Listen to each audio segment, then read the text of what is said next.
dice parte.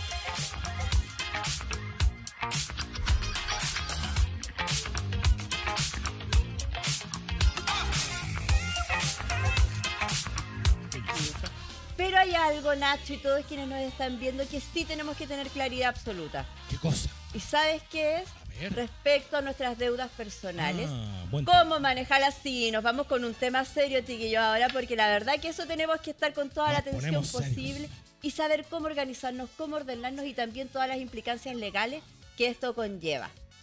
¿No te parece un tema necesario, Nacho? Muy necesario, muy Más que importante. necesario. Más que necesario. En esta mitad de año en que tenemos que ordenarnos sí o sí para llegar Algo a de final de vida y año. muerte. Así es. Y por lo mismo vamos a estar con dos amigas que son abogadas y de una organización que me gusta muchísimo y que también quiero destacar porque nos habla de mujeres, nos habla de emprendimiento y es Abogada Virtual. Una organización muy preocupada de todo lo que eso significa. Otros temas también relacionados con la paternidad, relacionados con las pensiones. Sin embargo, hoy día vamos a conversar respecto a las deudas personales con Valentina Miranda, abogada, y también Daniela Tapia, fundadora de Abogada Virtual. Vengan las dos. Bienvenida. Hola. Muchas gracias. Igual, Mucho felices de gusto. recibirlas acá, a ambas, conocer un poquito también de Abogada Virtual, aprovechar la instancia. Exacto. Y hablar del tema que nos convoca. Claro. Exacto. Un tema, la verdad, muy importante, muy relevante, que le afecta finalmente a todos los chilenos y chilenas, que dice relación con el sobreendeudamiento, con cómo poder salir de nuestras deudas, con qué alternativas legales tenemos cuando nos encontramos en un nivel en donde ya no nos alcanza el dinero, donde ya el bolsillo no da más, y qué alternativas legales finalmente tenemos para solucionar aquello. Oye, pero bueno, este es un tema, claro, nosotros muchas veces vemos el endeudamiento desde el ámbito económico, de decir, tenemos las lucas, no tenemos las lucas, no nos alcanzan, no llegamos, ¿cómo llegamos a fin de mes? ¿Qué hacemos? Sin embargo, cuando comienzan implicancias legales, ahí ya viene un susto mayor. Además, por ejemplo, no sé, pues todo lo que tiene relación a distintas instancias como de acoso muchas veces, que también estamos en la organización vía telefónica, vía mensaje, de distintas formas. Vamos a conversar de eso, pero me gustaría que me contaran también ustedes de Abogada Virtual. Perfecto, sí. Abogada Virtual es una organización, somos un estudio jurídico que nace en pandemia, nace en plena pandemia, donde nos cuestionamos cómo poder acercar lo legal, ¿no es cierto?, el derecho, finalmente, las asesorías jurídicas a las personas de forma online, de manera digital y de una forma cercana y certera también para que se entiendan, ¿no es cierto?, los conceptos que nosotras explicamos siempre y la ayuda finalmente que brindamos. Es una ayuda súper importante también que nosotras brindamos siempre. Entonces, así nace Abogada Virtual. Somos emprendedoras. Nosotras, Lisette González, que no me acompaña en este momento, es fundadora. Acá está Valentina, que es parte del equipo. Ya somos más de 10 personas trabajando en Abogada Virtual y estamos felices, estamos contentas de seguir trabajando, de seguir luchando por sus derechos y defendiéndolas a todas y a todos. Me parece excelente, pero la verdad que es una forma también de acercarnos. Ustedes están muy presentes en las redes sociales y eso finalmente es lo que nos llega de manera inmediata en esta época. Claro, la idea siempre es llegar a todas aquellas, bueno, principalmente mujeres que se sienten afligidas por algún tema jurídico. Entonces, para nosotras es muy importante ser cercana a nuestra clienta, estar constantemente apoyándola durante su proceso. Son clientas que en el fondo tienen una dificultad de repente muy importante por sus hijos. Entonces, para nosotros lo fundamental es ser parte en ese proceso y poder acompañarlas, aparte de representarlas jurídicamente. No, buenísimo. Bueno, vamos a comenzar con un tema que la verdad que es difícil, que nos estamos enfrentando la mayoría de los chilenos en este minuto, y es el sobreendeudamiento. ¿Ustedes han visto la diferencia entre los últimos periodos? ¿Es más ahora? Por supuesto. ¿Sí? De hecho, no lo digo yo, sino que lo dicen las estadísticas. Hay un estudio de la 10ª versión del informe de CMF, de la Comisión para el Mercado Financiero, donde revela que 1 de cada 5 personas presentan una alta carga financiera y que es superior al 50% de sus ingresos mensuales. O sea, aquí ya vemos de que esto esto no es algo que afecte solamente a algunas personas, sino que la gran mayoría de los chilenos, y es algo que se ha incrementado con, ¿no es cierto?, la pandemia, con todo lo que ha sucedido a nivel económico y también a nivel político. Hay una inestabilidad efectivamente a nivel geopolítico que también afecta a la economía, y eso hace que finalmente las personas tengan que tomar estas decisiones de sobreendeudarse porque el sueldo ya simplemente no alcanza. Ya simplemente no da. Claro. Oye, y bueno, en términos legales, ¿cómo lo podemos enfrentar o a qué podemos esperar? Sí. Bueno, tenemos la ley 20.720, en el ¿Ya? fondo abarca la renegociación de las deudas y también una liquidación a nivel de persona natural y a nivel de una persona jurídica. Entonces son los grandes procedimientos que hoy en día, antigua la ley de quiebras que se conocía, son los procedimientos que hoy en día la persona dispone para poder renegociar sus deudas o en el caso que ya sea imposible poder hacer una renegociación, liquidar y en el fondo tener como un nuevo nacimiento financiero hoy en día. Oye, pero bueno, cuando estamos hablando de quiebra, perdona, Dani, cuando estamos hablando de quiebra no simplemente podemos hacerlo como personas naturales, no solamente como organizaciones, que es lo que uno piensa, no sé, yo no soy empresa, Claro, ¿cómo me voy a ir a la exacto. quiebra? Pero de manera personal también se puede. Por supuesto, por supuesto. La quiebra es un procedimiento también súper efectivo cuando ya tenemos un nivel de endeudamiento muy grande. Ya tenemos quizás algunos bienes que queremos entregarlo en parte de pago, por ejemplo, para poder salir de estas deudas. Y como bien decía Valentina, es un renacer financiero. Ya nosotros, por ejemplo, esto sucede cuando las personas tienen muchas deudas que están con demandas vigentes. Y el procedimiento de quiebra lo que hace es paralizar estas demandas, ¿Ya? estas órdenes de embargo, todo lo que hay en el proceso en sí se paraliza y por lo tanto le da la posibilidad a la persona de poder insertarse nuevamente, ¿no es cierto?, al sistema financiero. Como ya lo decíamos, la quiebra es una alternativa buenísima, solamente, ¿no es cierto?, cuando nos encontramos con personas con un sobreendeudamiento ya Por mayor. y endeudamiento muchas ya demás. mayor. O sea, mira, la verdad es que quiero ir por parte porque me imagino que también aprovechar de comentarles que pueden hacernos sus preguntas, es un minuto importante donde pueden también acceder a una atención legal para orientarnos, para saber cómo acceder quizás a distintas situaciones que no tenemos Claro. muchas veces la posibilidad de poder preguntar. Ya, voy a empezar por parte como a las deudas típicas. Cuando hablamos de sobreendeudamiento, ¿cómo podríamos repactar o renegociar, por ejemplo, una típica deuda de agua, de luz, de gastos básicos?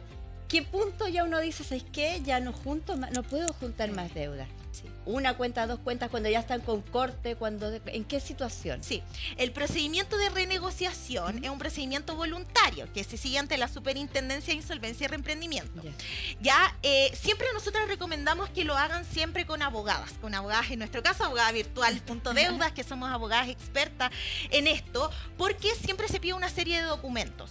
Hay 3 requisitos fundamentales para que una persona pueda, ¿no es cierto?, optar a este procedimiento, que es que tenga 2 o más deudas con diferentes acreedores, que estas deudas tengan a lo menos 80 días de mora, ya, a lo menos, y que tenga que sean de Sobre 80 80 UF. Exacto, Claro. sobre 80 UF. O sea, 3 millones de pesos tienen que tener, ¿no es cierto?, las deudas. Entonces, el monto de las deudas. Entonces, con eso ya nosotros podemos presentar los antecedentes para renegociar. ¿Y cuáles son los efectos de la renegociación de estas deudas? Principalmente es que nosotros vamos a poder pagar, le decimos a las instituciones, ok, a mí no Ya- me ya no alcanza el tengo más. sueldo, ya no Claro. tengo más porque se me va casi el 90% de mi sueldo en pagar las deudas. Entonces, lo que yo necesito es que me bajen los intereses, pero además de eso, necesito, ¿no es cierto?, que veamos en un plazo mayor para poder, ¿no es cierto?, darme un Claro. respiro. Entonces, la verdad sirve mucho porque sin intereses, ¿no es cierto?, y una deuda bajando también considerablemente el monto de deuda. Entonces, esto se lo recomienda siempre a personas que cumplen esos requisitos, pero que además no tienen juicios ejecutivos pendientes, porque si me demandaron, ya no hay alternativa. Ya no hay alternativa. ¿Qué Ya no puedo significa optar. un juicio ejecutivo, Vale? Es un procedimiento, en el fondo, un acreedor, que estamos hablando para que todos podamos comprender, una tarjeta comercial presento una demanda en mi contra y eso es a través de un juicio ejecutivo porque ellos tienen un título para poder demandarme que es la deuda, ¿ya? Claro. Entonces viene en el fondo va a esta casa comercial, me presenta un juicio ejecutivo, a mí me tienen que notificar y ahí hay un procedimiento que se lleva a cabo. En el fondo, ¿qué busca con ello? Es embargar los bienes que yo pueda tener para que ellos se paguen. Pero muchas veces es poco beneficioso porque la persona que no puede pagar sus deudas generalmente no tiene bienes. Tampoco tiene bienes, muchas veces son propiedades arrendadas además. Claro. Además. Que ahí tenemos otro tema con el arriendo, Claro. por Además, ejemplo. ahí tenemos para hablar. Ahí hay muchísimo más, me imagino. Por eso es importante quizás esta instancia de renegociación en donde yo voluntariamente como una deudora estoy diciendo, mira, sabes que yo puedo pagar esto. Entonces aquí, ¿qué hace la superintendencia? Viene a mediar, el fondo te ofrece también a ti como acreedor, mira, esta es la opción que tenemos. La idea es que lleguemos a un acuerdo para que no pase como a una quiebra o a esta liquidación que se llama. Oye, ¿qué pasa con las deudas que se mantienen, por ejemplo, con las tarjetas de crédito? Que yo creo que en la mayoría de los chilenos, independiente de la organización, al prestador, ya sea una casa comercial o una institución financiera como un banco. Claro. Sí, en ese caso, claro, aquí hay que también ser súper clara con todas las auditoras y auditores que nos están viendo hoy. Que la verdad, todas las deudas prescriben en este caso. Ya. ¿Y qué pasa si a mí, por ejemplo, me demandan? Sin embargo, no me notifican nunca de esa demanda de juicio ejecutivo. ¿Qué pasa? Yo espero 5 años y tengo la posibilidad, espero un año, perdón, y tengo la posibilidad de pedir la prescripción de esa deuda. Entonces, y también en el proceso en sí mismo, en el juicio ejecutivo, tenemos muchas posibilidades de defensa, ya sea contestando la demanda o poniendo excepciones, que son cosas más técnicas, pero en palabras sencillas es la defensa. Tenemos muchas alternativas legales dependiendo del estado en el que se encuentre la causa, para no esperar a que le llegue, ¿no es cierto?, el retiro de la especie, que quizás le embargaron un auto, una casa, etc. Oye, ¿qué sería lo máximo que podríamos nosotros tener como pena o sentencia dentro de algún tipo de demanda a nivel económico? ¿Tenemos pena de cárcel o solo de bienes? ¿Cómo funciona? Solo de bienes. Nadie se va a la cárcel por tener deudas comerciales, ya sea, ¿no es cierto?, con bancos, con instituciones. Nadie. Eso no existe, no existe. Ya en el caso de este tipo de deudas comerciales, estoy hablando exclusivamente, porque con deudas, por ejemplo, que dicen relación con cotizaciones previsionales, si somos empleadores, ahí es distinto. Pero en este tipo de procedimiento, hablando de esto, no hay ese riesgo. Solamente está el riesgo de que obviamente mis bienes los puedan, ¿no es cierto?, finalmente embargar. Pero para que eso pase hay un trecho súper importante. Entonces yo llamo a todos los televidentes, a todos que nos ven hoy, que nos sigan abogavirtual.deudas, que pregunten, porque sí o sí tenemos alternativas para ayudar. Oye, qué bueno lo que están diciendo, pero la verdad que uno muchas veces se siente ahogado, abrumado, no tenemos idea de las implicancias legales que hay relacionadas. Y claro, nadie quiere deber, eso está claro. Por y eso la situación país que estamos también es real, no es sin misterio para absolutamente nadie. Y cómo abordarla y qué datos tener, yo creo que favorece un montón cada uno de los detalles que ustedes nos están dando. Respecto a las notificaciones, por ejemplo, dijeron, si no me llega una notificación, no estaría yo avisada en el fondo que tengo esta deuda. ¿Qué pasa con por ejemplo, con los avisos que llegan a domicilios anteriores o a un teléfono que ya no existe? Ya. Esas notificaciones no son notificaciones judiciales. Partamos por esa base. ¿Qué sería una notificación judicial? Hay malas prácticas que tienen algunas casas comerciales referente a estas notificaciones y llamadas, sino que lo que hacen más bien es un requerimiento como de confesión de deuda. Y con eso en el fondo que hacen es poder iniciar un juicio, porque la notificación propiamente tal viene con la copia de la resolución. Entonces hay unas malas prácticas que tienen algunas casas comerciales. En contra de ese tipo de avisos, cuando, por ejemplo, que hay mucha gente que le llegan avisos de notificación comercial que deben algo y son las penas del infierno, básicamente. Entonces uno se puede como querellar en contra de eso también, porque la gente no está ignorante del tema y entonces piensan que van a caer presos muchas veces por la deuda. Claro, no, como ya lo vuelvo a repetir, eso no va, no existe. Lo que sí existe, claro, efectivamente es que estas empresas de cobranza, y que es cobranza extrajudicial, por eso no es una notificación, es una comunicación de que yo estoy siendo sometida a un procedimiento legal, digamos un juicio ejecutivo. Y eso tiene que venir desde tribunales. Desde tribunales, perfecto. Sí o sí, ya. No puede venir de otra parte. Entonces, estas empresas son empresas pagadas por los acreedores que, claro, en muchas ocasiones amedrentan mucho a deudores, a deudoras que se preocupan mucho. Lógico. Y ahí empieza a quedar, yo me desespero, me empiezo, ¿no es cierto?, a doler la guata, entonces ahí empieza a quedar la embarrada. ¿Qué es lo importante ahí? Saber que eso no es judicial, y sí, hay una ley que se denomina ley no molestar, por ejemplo, para en el caso de las llamadas telefónicas de cobranza. ¿Se acuerdan que en un momento estuvo muy en boga eso? A altas horas de la madrugada, más de por todos lados. Entonces, aquí lo importante es que entiendan que existen derechos que los deudores también poseen, y las deudoras. O sea, no porque yo deba, yo voy a estar sin defensa, ¿no es cierto? Y no voy a tener ninguna posibilidad. No, podemos ayudarlos y ayudarlas. Oye, estás a salvo, Carito. Estoy a salvo, estamos a salvo, la verdad que es un alivio.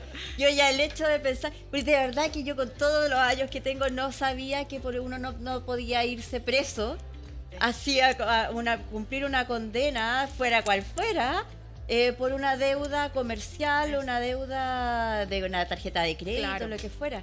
Yo creo que hay muchas personas también que están en la misma situación. Por eso es importante. Y por los antes era por los cheques, claro, nos dicen. Pero es que esos son otros delitos. Claro, eso ya puede pasar como por delito de fraude, y eso es en materia penal, pero en esta materia propiamente tal de deuda, no. Por eso el llamado siempre a todas es que nos informemos, busquemos asesoría. Nosotros tenemos, como le hemos dicho, un estudio ya formado, responsable. Le puedo dar el número de teléfono a nuestra... Pero por supuesto, vamos a revisar la abogada virtual, qué bueno que lo sepa. Chiquilla, vamos a revisar sus redes sociales, vamos a revisar cómo contactarnos también con usted. Y mientras las vemos, mira, estamos viendo abogadavirtual.cl. Pero ese Instagram hablamos en materia de familia, porque tenemos dos grandes ramas, dos grandes equipos. El otro es abogadavirtual.deudas. Perfecto, abogadavirtual.deudas. Ese es el Instagram que dice relación con la defensa de deudores y deudoras. Perfecto. En este caso, que también obviamente para todas las televidentes, todos los televidentes que igual nos están viendo, si necesitan temas de familia, demandas, de pensión de alimentos, igual lo vemos ahí. Pero vamos a dar el WhatsApp. Sí, voy a dar el número de WhatsApp del área de deudas que tenemos disponible, que es el más 569-3402-5356. Lo repito, más 569-3402-5356, para que nos puedan contactar a través de Instagram. Estamos disponibles en todas las redes sociales y disponibles para poder atender sus dudas. Anotadito. Anotadísimo, ahí lo estamos viendo. Ese sí es de deudas. Abogadavirtual.deudas. Chiquillas, absolutamente invitadas para que vuelvan, porque son muchísimos temas los que podemos abordar. Tenemos muchas dudas y quizás en la próxima oportunidad poder abrir teléfonos y poder que les hagan consultas en vivo también. Para eso estamos, para ayudarlas. Así que de verdad, muchísimas gracias. Gracias a usted, gracias Valentina.